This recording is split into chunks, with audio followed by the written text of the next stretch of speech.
La louange est à Allah, le Seigneur des mondes, et je lui demande d'élever le degré, le grade et l'honneur de notre maître Mohammed, alayhi salatu wassalam, et de protéger sa nation de ce qu'il craint pour elle. Wadi al-Rawha, ou encore la vallée de Al-Rawha, est un lieu où a été Rasulullah lorsqu'il a accompli le pèlerinage et la Umrah, et à la suite de différentes conquêtes et batailles.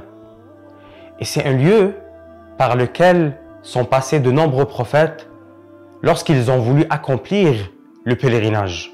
Et même, il y a une femme qui s'appelle Baraka bint Tha'laba, aussi appelée Ayman al-Habashiyya, qui est passée par cette vallée.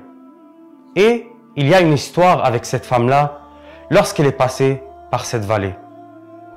En fait, ce qui s'est passé, c'est qu'il y a eu le temps de l'immigration, al-Hijra.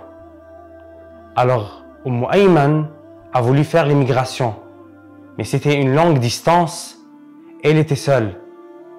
Mais elle voulait obéir à Allah tabaraka wa ta'ala et obéir à Rasulullah. Alors, elle a entrepris son voyage. Elle a entrepris l'immigration. Cette femme-là, qui a pris soin de Rasulullah dans sa jeunesse. Cette femme-là, qui a pris soin de Rasulullah lorsqu'il était jeune et il l'aimait beaucoup, alayhi salatu wassalam. Il l'a visité et prenait soin d'elle.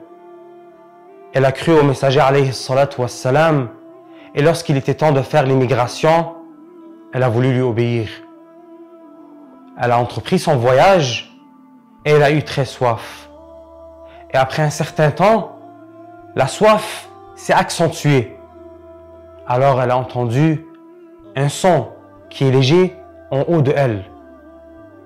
Lorsqu'elle a regardé vers le ciel, elle a vu un seau qui descendait du ciel, attaché à une corde blanche. Elle a bu de ce seau et par la suite, elle n'a plus eu jamais soif. Même lorsqu'elle jeûnait, durant les journées qui étaient chaudes et longues, elle n'avait jamais soif. Ça, c'est son histoire dans la vallée de Al-Rawha. Et dans ce lieu-là, il y a un endroit qui s'appelle Sharaf Al-Rawha.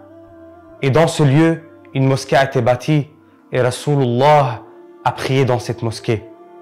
Je demande à Allah tabaraka wa ta'ala de nous faciliter la visite de la vallée de Al-Rawha et de nous faciliter la visite de la mosquée qui a été bâtie dans cet endroit-là. Et ainsi on pourra dire, ici a été le bien-aimé.